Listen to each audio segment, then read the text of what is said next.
Democratic Governor Gavin Newsom of California, one of the biggest economies in the entire world, announced late last month that he was launching a podcast. Personally, I thought that news was hilarious, but Gavin Newsom is showing maybe why I was wrong with this episode featuring Charlie Kirk, where the two go back and forth, and the clips are steadily coming out, going viral with good reason because they are absolutely fascinating. We're going to talk about here how they covered ground from alleged book banning in schools to trans athletes to the Black Lives Matter movement. Let's start with this clip of Charlie Kirk and Gavin Newsom going back and forth on trans athletes in girls' sports. So like you right now should come out and be like, you know what?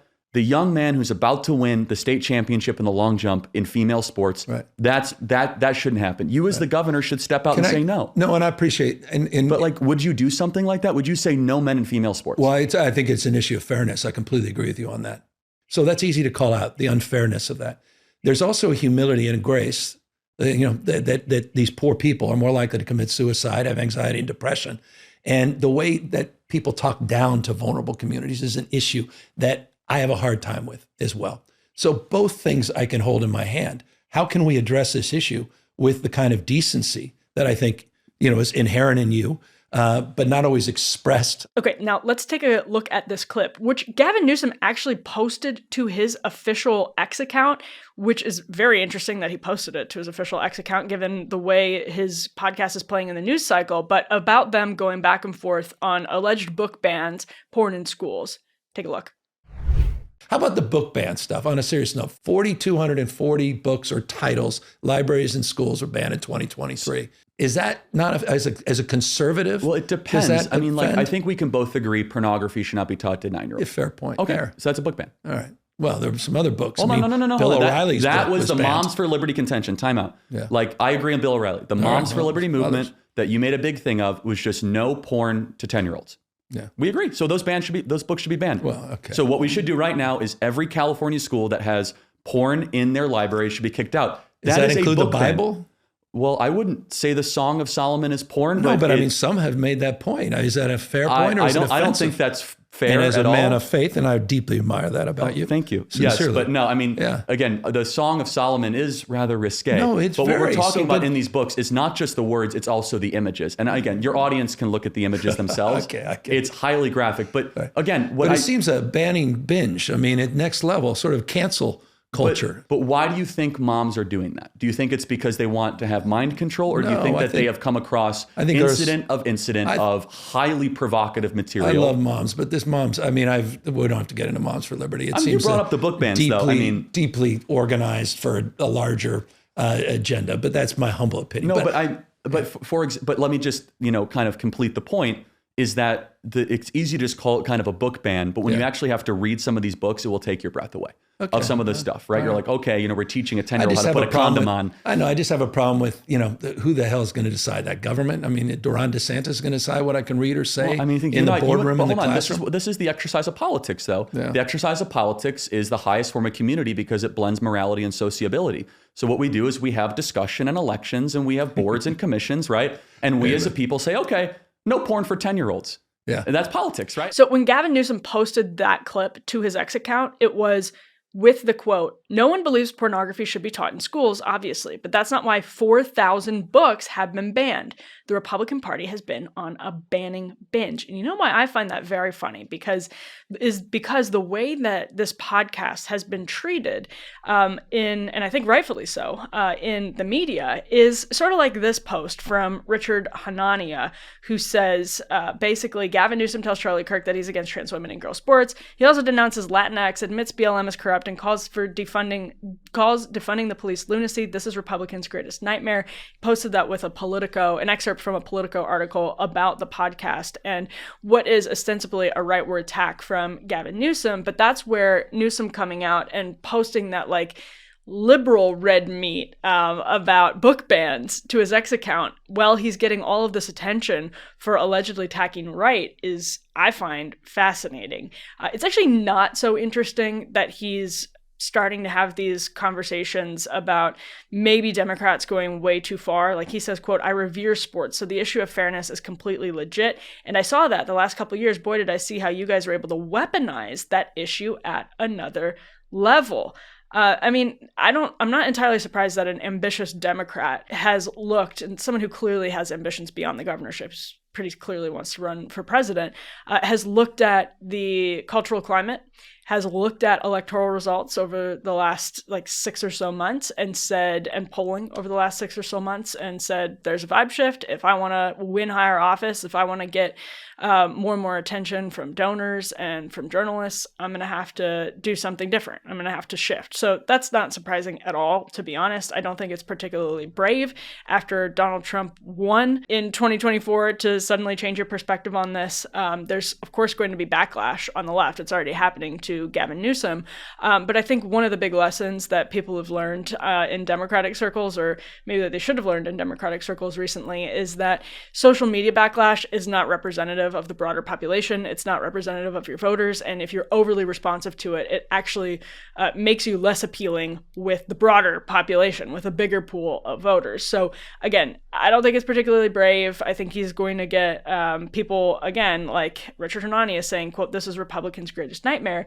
And that might be right, but not just because of the policy shifts. I think the most significant thing that we are seeing here with Gavin Newsom, and we can put this post he excerpted from the podcast up on X on the screen, he reacted to, quote, breaking news in the Menendez brother case, which is totally different than having this sort of informal back and forth with Charlie Kirk, but is equally interesting, I think, from the perspective of media analysis, because people often, throw around the Marshall McLuhan famous axiom that the media is the message. It gets thrown around a lot. The medium is the message, and it's definitely the case here. But when you read more and more McLuhan and Postman and other really smart media theorists, what they mean by that is the media shapes the message itself. The medium changes the way that we communicate with each other, and that changes the substance of what we communicate fundamentally.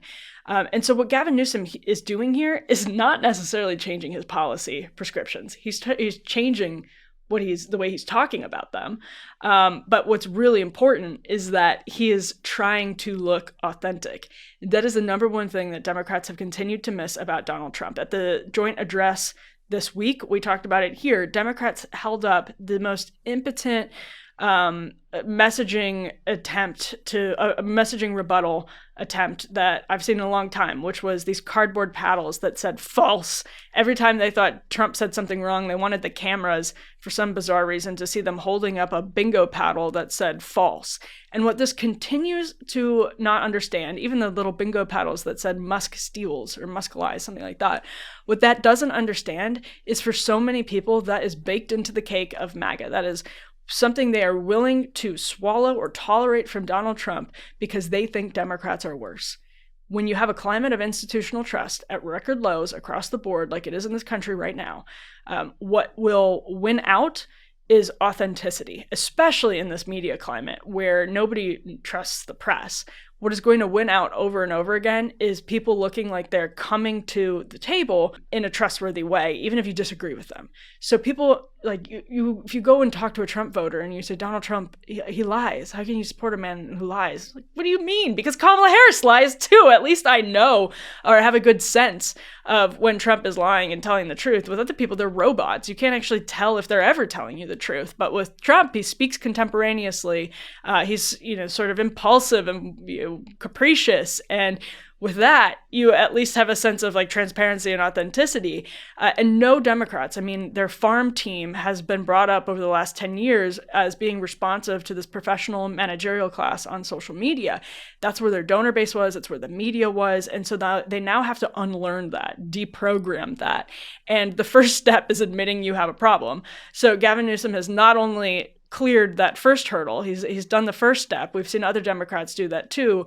Over the course of really the last 10 years after Hillary Clinton lost, they've been willing to admit that they have a problem. What they haven't been willing to do is go that step further and, what's the best way to put it, sort of go and mingle with the rabble, people they see as unserious and icky. And here we have Gavin Newsom actually lauding Charlie Kirk, saying nice things about Charlie Kirk, treating him like a serious person, treating his ideas like they're serious and engaging in them in an interesting way. And I made a joke earlier about Gavin Newsom being known as Patrick Bateman, which is just personally how I see Gavin Newsom. He's just slick, chameleonic. He's not someone that I would trust, but it's interesting to see him, of all people, try this out, because his chameleon nature is what makes him smart enough to give this a go, right? Like, he is super slick and robotic and scripted, and he was all about the professional managerial class messaging tack that the Democrats took in the second Obama administration, then